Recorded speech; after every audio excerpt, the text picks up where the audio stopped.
Hello everyone, আসসালামু আলাইকুম। সবাই কেমন আছেন? আশা করছি ভালো আছেন। আমি আলহামদুলিল্লাহ মোটামুটি ভালো আছি, সুস্থ আছি আপনাদের দোয়ায়। তো এটা হচ্ছে অনেক আগেকার একটা ভিডিও। আমি আর আমার হাজব্যান্ড ঘুরতে গেছিলাম একটা বিলে, গাজীপুরের বিলে। সেই বিলে অনেক সুন্দর দেখতে, কিন্তু যাইতে যাইতে অনেকটা সময় লেট করছিলাম, যার জন্য একটু সন্ধ্যা লেগে গেছিলো।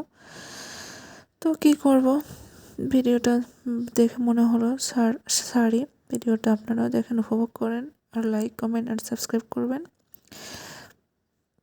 আর কি বলবো, এই তো দিনকাল যাচ্ছে কোনো মতো। দিনকালকে আমরা ভালো করে নিয়ে যাওয়ার চেষ্টা করছি, কিছুই করার নাই। এটা উপরওয়ালার সব কিছু ইচ্ছা। ভালো থাকতে হবে, সংসার করতে হবে, ঠিক আছে, সব কিছু নিয়মমাফিক আবার লাইফে ফিরে আনতে হবে। আসলে কি জানেন, মানুষের নজরটা ইদানিং বড্ড বেশি খারাপ। এই জন্য মনের কথা, পার্সোনালি কথা কাউকে শেয়ার না করাটাই বেটার।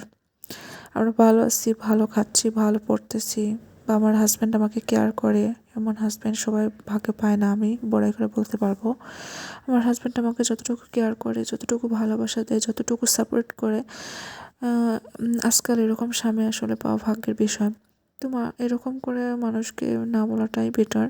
মানুষের নজর আসলেই খারাপ। নজরটা এমনই খারাপ যে নজরটা মৃত্যু পর্যন্ত নিয়ে যেতে পারে, একটা মানুষকে ধ্বংসের দিকে ঠেলে দিতে পারে।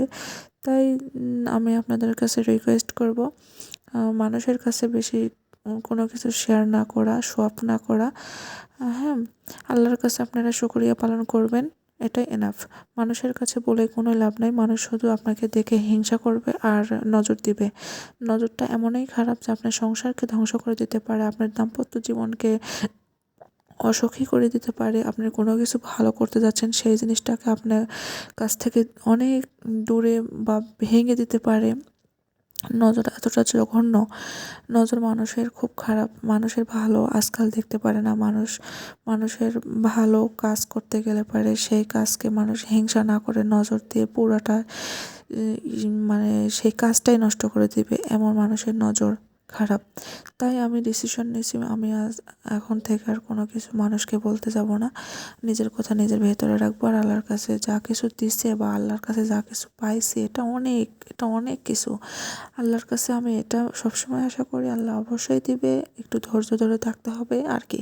আল্লাহ আমার জন্য অনেক ভালো কিছুই রাখছে, হয়তো বা এটার জন্য ধৈর্য ধরে থাকি, ওয়েট করি, ভালো করে সংসার করি, স্বামীর সেবা যত্ন করি, সংসার করি, আর লাইফে আবার সুন্দর করে ফিরে আসি। এটাই হচ্ছে আল্লাহর কাছে চাওয়া পাওয়া, ঠিক আছে। তো আপনারা ভালো থাকবেন, এই কামনাই করি।